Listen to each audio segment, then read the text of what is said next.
Welcome back. This is World Insight with me, Tian. The global renewable energy landscape is changing rapidly. The future looks promising for green energy, which is taking on an increasingly important role as decision makers and the business leaders are trying to identify viable solutions to the energy crisis. Among them, Andrew Forrest, the chairman of Australia's iron ore giant, Fortescue Metals Group. As one of the world's largest iron ore producers, Forrest witnessed the rapid growth of China and the Asia-Pacific region. His company has been betting big on global green revolution, committing to climate action by providing capital and technology, a similar vision shared by China on the green economy. On the sidelines of this year's World Forum for Asia, I spoke to Andrew Forrest. He believes that clean, green energy will be the buzz for the future and bring more cooperation opportunities for his company with China. Andrew, what a pleasure to see you here. Tian, a great pleasure to be here with you. You have been going around China looking for where to take actions in terms of cooperation and filling the dots of the supply chain for what you are passionate about, the green hydrogen. Yeah, look, we're seeing the level of automation, the level of robotics, the level of manufacturing really increased dramatically here in China. Now, we'd like to take your best companies, your industry and national leading companies, and take them to other countries in the world in joint venture with us. Australia and Fortescue is very popular all over the world, particularly ourselves as a company. We're welcomed in everywhere.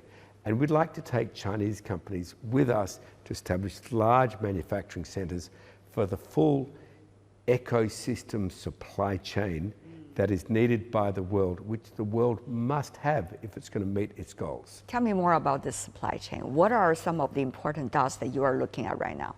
Okay, so as a global business person, if I want to get an oil rig or a gas pipeline or say a big coal-fired generator, I can just ring up and they'll say, where would you like it and what time this afternoon? Whereas if I'm in the green electricity or green fuel business, I have to actually invent it myself. You know, it's just not there. Yet the world is saying it wants to go green.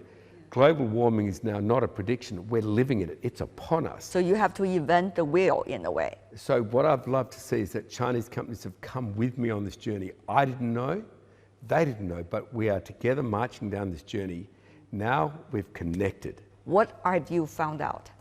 I found out that for wind, for batteries, for mobility, big trucks, small trucks, cars, electrolyzers, all the ecosystem, which we're developing in Australia, is being developed or has been developed also here, and that when we combine forces, we'll be able to manufacture at great scale. And it's only great scale which will save this planet. It's only great scale supply chain in the green ecosystem which will save humanity, because right now, most of the people, everyone watching this television will not know how dangerous global warming is and how it's upon us now. The joint forces I'm very interested in, because right now we heard about geopolitics. It's not your job to handle it, by the way. You're a business person, but you have to deal with it. Yes. On a daily circumstance. So what about that global supply chain debate, including, it seems that some global companies are trying to do China plus one, sort of kind of backup if the China supply chain did not work at a certain time. So what is your take on how supply chain works? What is the best way? And at this moment, when you have geopolitical and other realities that you have to deal with, what is the best way for you as a business person?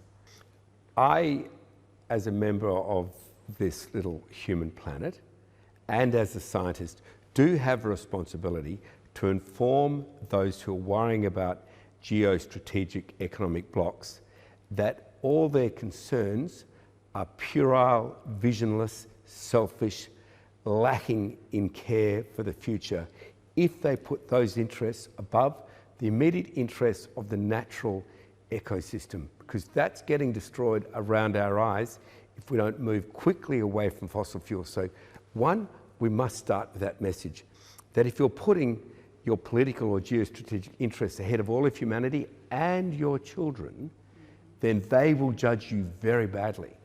Two, I'm seeing Chinese manufacturing companies with a real adventurous attitude to go offshore, to join me in a global endeavour to establish the supply chains the world must have in order to fully address global warming.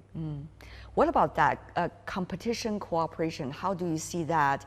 Well, you are trying to develop the global supply chain for the green hydrogen you are developing. What about in the near future? Are you seeing cooperation or are you seeing more competition? Look, they're both there. I mean, you know, collaboration and competition are both really good things. Countries and companies competing, and scientists and technologists and all providers competing with each other basically raises the curve for everyone. So competition is a good thing. It's good fun. You know, people enjoy it. They spring out of bed to have it. When it comes to negative competition, which is where countries are stepping over the interests of their people to say, okay, we're not going to compete, we're not even going to collaborate, that's bad. Now, I'm suggesting very strongly, say, look at North America, look at Europe, look at China, look at the Asian bloc, look at Australia. We must compete, but in a friendly manner. We must not block our citizens and block our companies from really getting the best technology from any part of the world, manufacturing from any part of the world, stitching them together to make the most competitive supply side solutions to make green energy as abundant and as ubiquitous as oil, gas, coal is now. We simply must get there, but now we must get there urgently. Over the decades, we've seen the relations, including people to people, between Chinese and Australians, have been blossoming. There seems to be, just over the past few years, some artificial disruptions that have been very much the trouble. How do you see at this point now we can really move between the two countries and around the world interacting? The priorities needs to be done.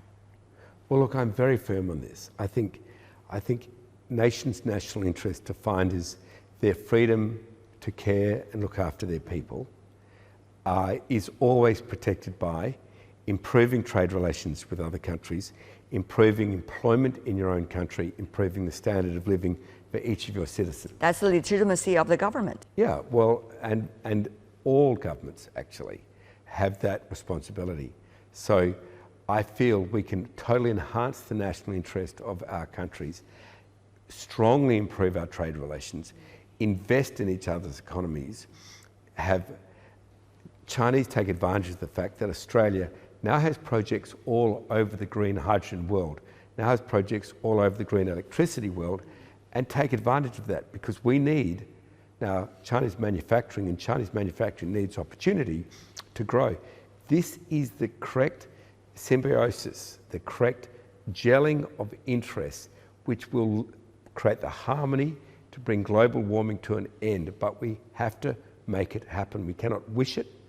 We cannot design against it. We have to drive it ourselves. I know you, after years of research, have decided to put your bet, quote unquote, on green hydrogen, but I guess that process is not necessarily that easy, because you have to do a lot of things in terms of technology, standards, investment, and the list goes on. At this point, how would you reflect back in a way? I know you want to move forward, but how would you reflect back about this decision?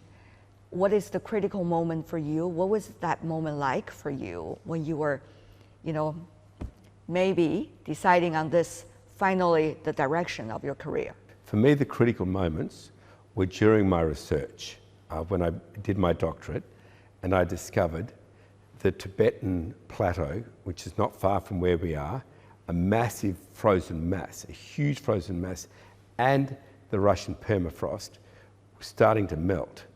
And when they melt, when they let go, they release enormous, like humanity can never match it, enormous amounts of methane and carbon dioxide. And that could cause runaway global warming. The only way to stop that happening, destroying our planet, is if we stop global warming now. So I thought, what can I do as a philanthropist, a businessman, a scientist? What can I do to drive this? So I set myself as an example. People can decide to follow or not follow, but at least they know the science is right and we must act. Final question. Trust. So important, so difficult to come by, especially now.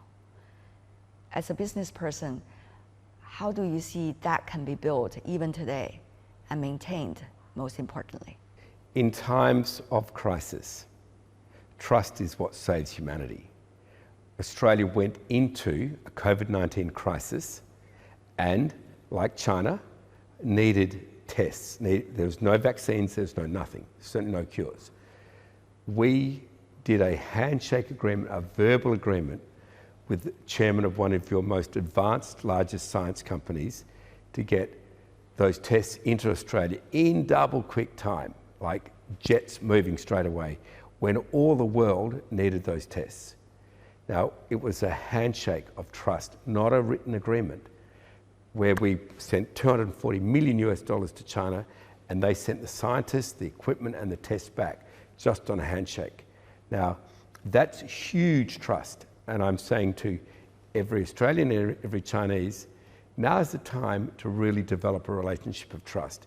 Now's the time, if you're a North American and a Chinese, to actually recognize your massive similarities and put to one side your differences. No one's going to cause a violent invasion of another country from the Chinese side or the North American side. No one's going to take from anyone else. We're here to save the future of our children. Let's move to that similarity, put aside our differences, put aside our fears, and move to the fact that there's no point in squabbling between us, in arguing who has the biggest economic share or not, when we decimate the future of our children through not addressing, through industrial scale supply chain provision, the cessation or the ending of global warming. Andrew Forrest. Thank you. What a pleasure. Tian, very nice to see you again. Thank you, sir. Thank you. And that's all the time we have for today. If you'd like to know more, search World Insights. Check out our YouTube channel. Follow us on Twitter, Facebook. I'm Tian Wei on behalf of the team. Thanks for being with us. Bye for now.